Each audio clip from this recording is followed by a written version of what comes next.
Hey everybody, we here at Dead Meat want to voice our full support for the WGA and SAG-AFTRA strikes, because without writers and actors, we wouldn't have all the movies that we love to talk about. James and I both came from working class union homes, so we know that when rights aren't given, they have to be fought for. We spoke to a SAG representative to clarify how we should proceed while supporting them. They said to fulfill any previously agreed to sponsorship contracts, so that means that we're going to stick to the original kill count schedule through the end of August. After that, and immediately on the podcast, we're not going to be covering anything made by AMPTP Studios until the strike ends out of solidarity.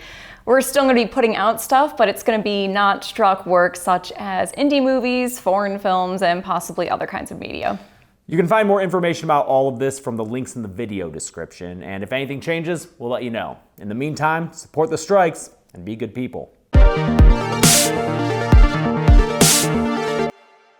Welcome to the Kill Count, where we tally up the victims in all our favorite horror movies. I'm James A. Janice, and today we're looking at The Meg, released in 2018. The Meg follows a group of scientists who discover a living megalodon, a 75-foot prehistoric shark that, honestly, has super weak loot drops. The Meg is a big ol' blockbuster B-movie that moves just as fast as its star attraction. It may be more action-y than our usual Kill Count fare, but it's adjacent enough to horror for me to include. Oh hey, adjacent, like Statham. Plus, it's a descendant of the Ultimate Creature feature, so it's kind of a legacy. The Meg is a co-production between the US and China, which is why it has Chinese and Taiwanese movie stars like Li Bingbing and Winston Chow. In fact, next to the giant shark, The Meg's biggest draw is its giant cast, which includes office workers, avatars, and a handful of superheroes. They take the movie seriously, despite its campy script, and elevate simple characters into likable, funny people. Plus, they're led by Jason Statham, who's fucking awesome, and as Spy proved, can be absolutely hilarious even in an action role. And proceeding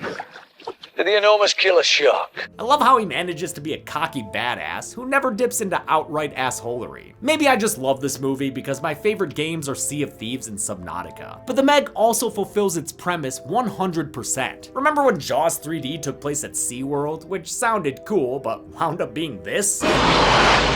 This movie delivers on all the action you'd expect, with amazing digital effects for the shark and underwater scenery. And thanks to those effects, all the action is clear and easy to follow, even when it's underwater. It's a successful version of those shitty Sci-Fi Channel movies that always disappointed. It makes sense, coming from director John Turteltaub, whose mainstream successes span from Three Ninjas and Cool Runnings to the National Treasure duology. I understand if the humor doesn't work for you, or if you think it's too dumb to enjoy, but I think it's just dumb enough to love. Will this blockbusting beast make... James, are you there? James, come in. Are you there? Zoran? Is that you? I haven't seen you since the whole, licking thing. Yeah, there's no time for that right now. It's an emergency. I need your help. All right, buddy. I'll be right there. Zoran, I thought you retired, man. What do you need? No, I didn't retire. That was a forced retirement for the licking incident. But no, I need you to pay for my drink out of my wallet.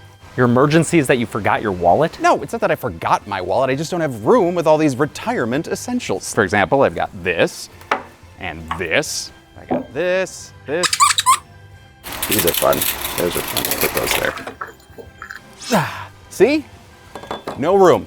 Well, sounds like what you need is today's sponsor, Ridge Wallet. It's a tough, compact wallet that holds up to 12 cards plus cash in a design way slimmer than those old school wallets. Plus, it has built-in RFID blocking to protect from digital pickpocketers. I mean, it's super cool, but I don't know if metal's my style.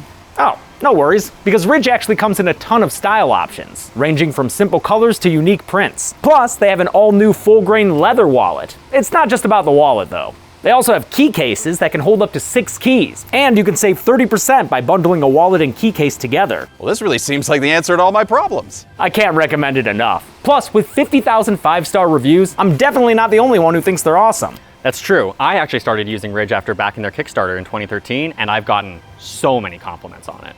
See? And Ridge is so confident in their products that they'll let you test one for 99 days with a money-back guarantee if you don't like it. Say no more. I'm sold. Perfect. Glad I could help you out there, bud. What a great guy. You still have to pay for this drink. Well, You can support the channel and get 10% off your own Ridge order by going to ridge.com/deadmeat and using code DEADMEAT at checkout. Will this blockbusting beast make fish food of our cross-cultural cast of characters? Let's find out and get to the kills. The movie begins with a deep-sea rescue in the Mariana Trench. The Philippine Trench. Deep-sea diver Jonas Taylor and his bros are too late to save the 6 dead crewmen on board, killed by whatever wrecked this sub. My guess, a Meg. He eventually finds a survivor, but his transporting is hampered by a knock-knock on the hull. Jonas makes it back to the USS Savior Ass, but his fellow rescuers Marks and D'Angelo are trapped by a busted hatch. They beg him to come back, but he makes a difficult decision and leaves them behind, right before they're killed when the submarine blows up thanks to the mystery monster. Tough call, Jonas, but you did the right thing. What have you done? What? He fucking saved your ass! Did you not see how that sub became an underwater fireball 2 seconds after you left? 5 years later, we're at the Mana 1, a research station 200 miles off the coast of Shanghai, which has such a cool skyline, I wasn't sure if it was real or not. It is. Great skyline, Shanghai. Mana 1 is a family business. It's run by Dr. Minwei Zhang and his daughter, oceanographer Su Yin, who also has her 8-year-old Mei Ying aboard. The whole operation is funded by American billionaire Jack Morris, played by Rainn Wilson, a 2-time kill count vet who's no stranger to marine biology. Behold! Fish boy! Oh my god! Through Morris's introductions, we get a rundown on the Mana 1 team, the Mana 1ers. There's punky engineer Jax, comic relief drone pilot DJ, and station chief Mac, who's honestly just a cool guy. It's all hands on deck today since Mana 1 is launching the Origin, a submarine manned by, more characters, pilot Lori and science buds Toshi and The Wall. Those two have a sophomoric sense of humor. We are a go for insertion. She said insertion. Lots of quirky characters and kill count vets abound here. Jessica McNamee was Sonya Blade in the new Mortal Kombat, where I think she did great. Detroit's own Paige Kennedy was in Leprechaun Back to the Hood, and Cliff Curtis was in Deep Rising and Dr. Sleep. The Mana 1 is here in the Mariana Trench because they think they can get even closer to the planet core. Hit us with the jargon, Zhang. What we think is the bottom might actually be a layer of hydrogen sulfide. Don't know what that is, but hey, an even deeper blue sea awaits. And to prove it, they're sending in live human beings. Y'all don't want to start with an unmanned mission or nothing? The Origin successfully penetrates the thermocline, which is a word they use a lot in this movie. Thermocline. If you're about to look it up like I had to, don't worry, I got you. It's a steep temperature gradient in a body of water where it quickly goes from one temperature to another. That means they've entered a warm water environment that the thermocline has kept separated from the rest of, science. The place looks like the Finding Nemo submarine voyage. It's got sunwreckers and everything. Many of the movie's underwater shots were done by Sony Pictures Imageworks, a visual effects and animation studio probably best known for its work on the Spider-Verse films, and also literally every other Spider-Man movie, damn. The supervisors did tons of research to make these sequences look as accurate as possible. We even shot lens grids underwater so that we could see how the depth of the water would distort. To populate their underwater environments, they used an in-house program called Sprout, which allowed them to paint with pre-made models. So I could literally sit down with our great artists and say, I want some kelp here, just in front of the camera there. Okay, let's go deep. I want to see a nice silhouette of this type of coral. God, that's cool. Everyone high fives in the name of science. Yeah, science. But before they can pop the champagne bottles, a blip shows up on their radars. It's big. Oh, it's huge. The crew is soon battered out of control by a creature, and they lose contact with the Mana 1. Right before they lost the connection, Lori said something to the crew. Jonas was right! Seeing as how she's his ex-wife, those words hold a lot of weight. Jonas has been beach bumming it up in Thailand, having lost his career after telling tales of sea monsters. We re-meet him, soaked in sun and booze, while a Thai cover of Hey Mickey plays, which I'm pretty sure was made for this movie. Mac and Zhang helicopter in and do the action movie song and dance with him. Though he and Mac are bros, Jonas says that he's retired. They then play him a tape of his ex-spouse saying he was right, and that's enough to change the mind of any drunk divorcee. Not everyone's excited for Jonas's return. Dr. Heller, the station's medical chief, was part of his old rescue team. You know the guy. What have you done? Dude's still beating the same old drum, which is what cost Jonas his career. Left our friends to die because he had pressure-induced psychosis. He convinces Su Yin that Jonas can't be trusted, so when the Origin takes another hit and Lori sustains a major OSHA oopsie, Su Yin decides to attempt the rescue on her own, which feels irresponsible since Jonas arrives literally 15 minutes later. Su Yin took a glider 15 minutes ago. He quickly takes stock of the crew true. He's not an Office fan, but he does dig Jax. You look like you might actually know what you're doing. Of course she does, dude. She's too sweet! And, you know, kinda looks like she came out of a Matrix video game. Jax is played by Ruby Rose, who first broke through in Orange is the New Black. Jonas leaves to follow in the Evolution, or my bad, the Captain Bubbles. At least that's according to Mei Ying, who just says the darndest things. You must be the crazy guy.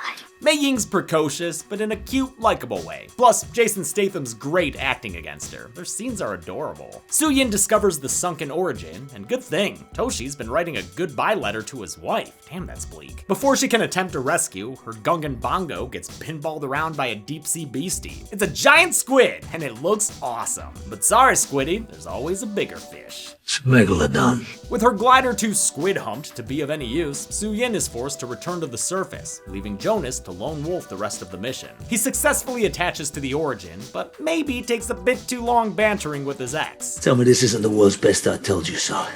You came all the way here just to tell me that, didn't you? Pretty much.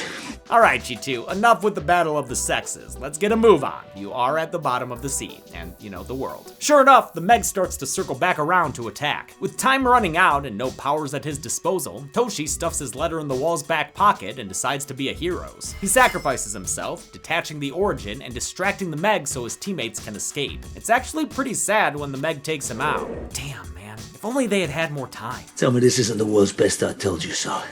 The filmmakers made an effort to differentiate the Meg from previous on-screen sharks like Bruce. The single most important thing for me was that it wasn't just a scaled-up great white shark. They took cues from the Meg's deep-sea environment, giving her gnarly, knobbly skin and a brown mottled color, and extra gills to account for low oxygen levels. They also took some liberties with her size. While scientists estimate megalodons were around 60 feet based on fossilized teeth, movie Meg spans closer to 75. Jonas gets his ex-wife to the medical wing and pretty much out of this movie. And while Soo-yin initially blames him for Toshi's death, You left him because that's who you are. You are the guy who leaves people behind.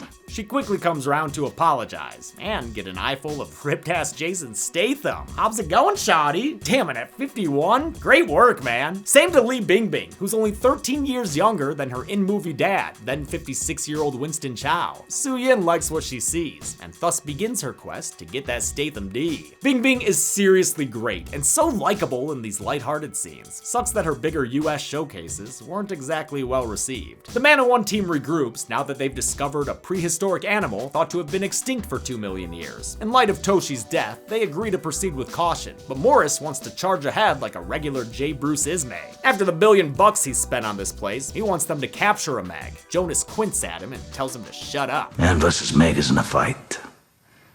It's a slaughter. Mei Ying's walking around in a Vanellope kind of getup when she learns that the Meg has followed them upstairs. Not sure if a shark can just kind of tread water like that, but whatever, cool shot. Turns out the explosion that killed Toshi also triggered a thermal vent, creating a temporary opening that allowed the Meg to escape. Are you saying we opened up a superhighway for giant sharks? It's true. The Man of One's, science computer yells at them and they take a boat to investigate the signal. They find fish bodies and boat parts aplenty, since these were illegal shark poachers. I guess the Meg's become an eco-terrorist. No corpses to speak of, but I will add this scrap from the Meg's plate to the count. The big girl's still Moby-Dicking around, so the crew devises a plan to tag her with a tracker. Actually, Morris comes up with the idea. While antagonistic, he and Keller both have human moments. Hell, Keller even apologizes to Jonas. That's nice. Since a boat's vibrations will summon the Megalodon, Soo-yin reasons that only a solo swimmer can get close. Obviously, Jonas volunteers to do it, so he swims out like everything's hunky-dory. Just keep swimming. Just keep swimming. Despite a water bobbing jump scare, Jonas manages to tag the she-shark. Then it comes after him as the team tries to reel him in. Damn, this dude's getting keel-hauled like he fell off his skis but his drunk friends didn't notice. It's a great little action sequence, I love it. Production shot the cable scene in the Hauraki Gulf in New Zealand. Stunt coordinator Alan Poppleton dragged Statham using a rig built on the side of a boat, which had a crane and camera crew aboard to film him. While Turtletaub enjoyed shooting on the open water, it meant massively downsizing his crew and being at the mercy of unpredictable weather. As a result, production built a huge water tank in New Zealand that allowed them to keep the actors safe and, actually see them underwater. With the tracker in place, the team moves on to the next part of their plan, which involves a harpoon pumped full of poison. Because of her, biology experience, Soo-yin volunteers to be an ordinary hero and administer the shot. She also volunteers to humor Jonas's humiliation kink. While she's protected inside a polycarbonate shark cage, it doesn't stop the Megamouth from trying to swallow it whole. It's up to Jonas to get naked again and save her, and a tug of war soon sends the crew in after him. Jax is in the water. The wall is in the water. Everyone's in the water! The movie's aquatic setting was a challenge for the cast, who had to go through a 1-week water safety course with the stunt team. It was a necessary precaution. Some shoot days would see them spending up to 8 hours in the water. I've never been so tired after a day of acting before. Luckily, Jason Statham's background as a diver allowed him to do some of his own stunts, adding even more to his badassery. You know what's really fun? Watching Jason Statham. Soo-yin manages to dose out the Megasin, but damages her oxygen mask in the scuffle. She's speedrunning the entire plot of 47 meters down when Jonas shows up to give her the Casino Royale treatment. He manages to save her in another great sequence right before the cage is pulled down into the murky depths. They almost get snatched by the beast from below, but an improvised trap holds her off long enough for the poison to kill the shark. Soo-yin requires slow motion CPR to save her. Whew, that was close. You were dead a minute ago.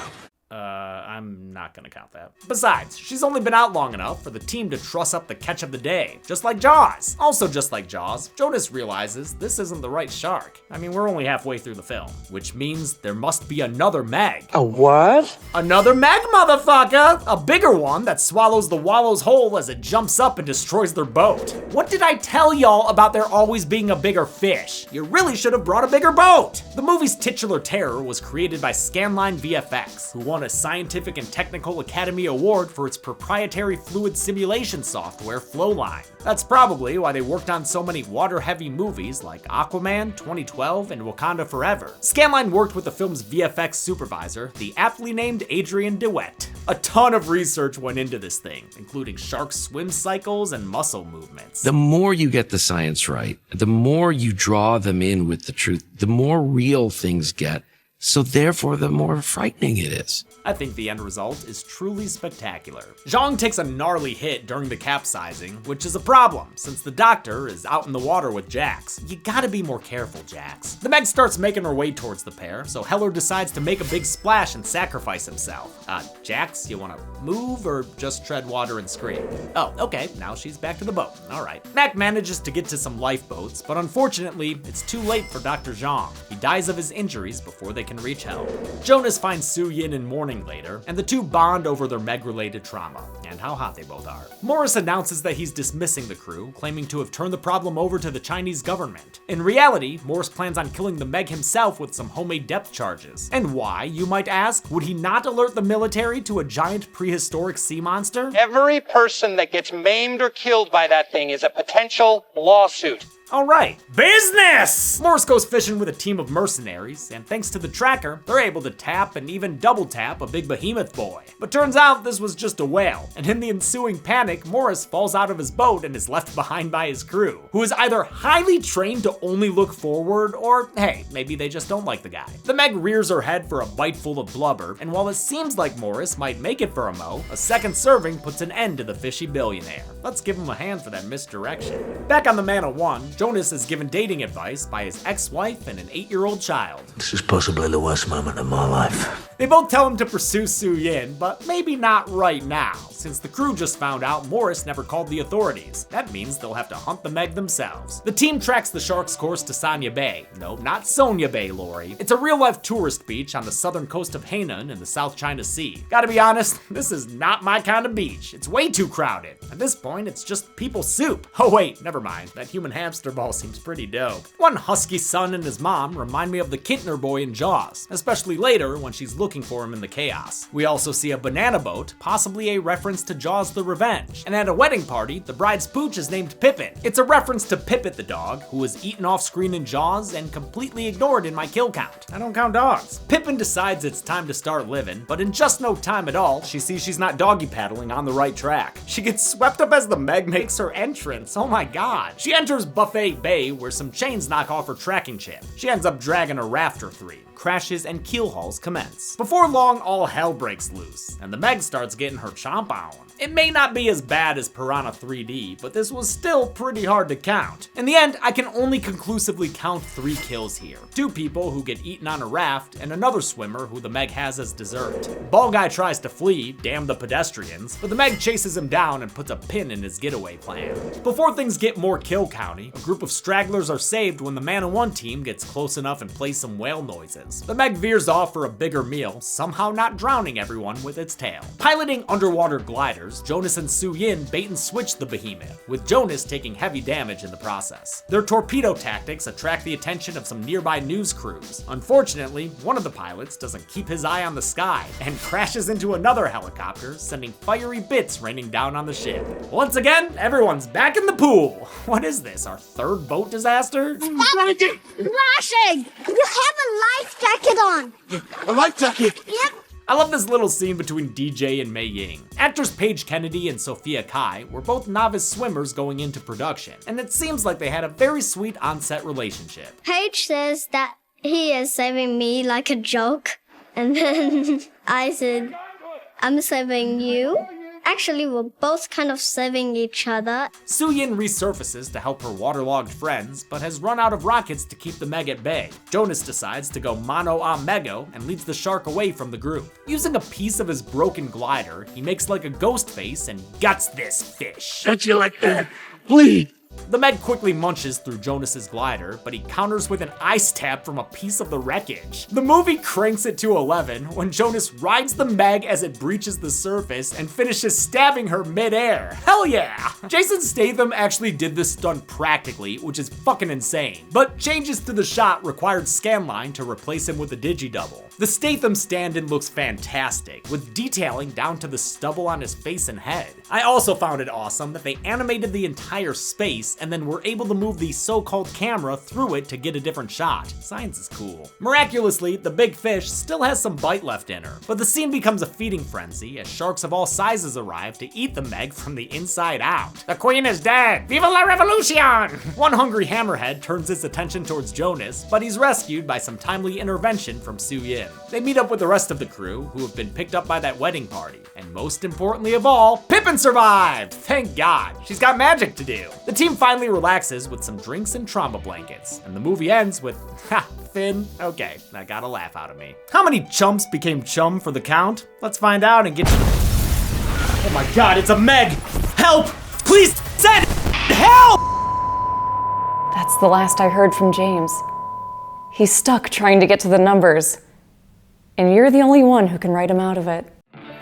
So you want me to write it to the numbers bit to save James? Well, sure. I'll come out of retirement. As long as I get another season of They Talk. All right. Deal. Now save him.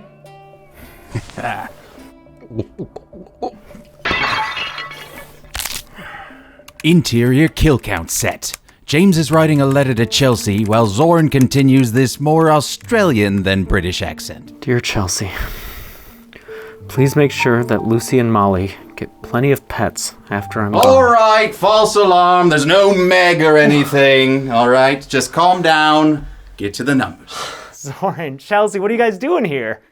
Well, this one here said that I was the only one that could write it to the numbers bit to save you, and that's what I did. Well, thank you. Wait, what'd you promise him for this? Another season of They Talk? Yeah, okay, that works. How's November sound? That sounds like a goddamn plan! Great. Oh, yeah, I should probably get to the numbers. All right. Thanks.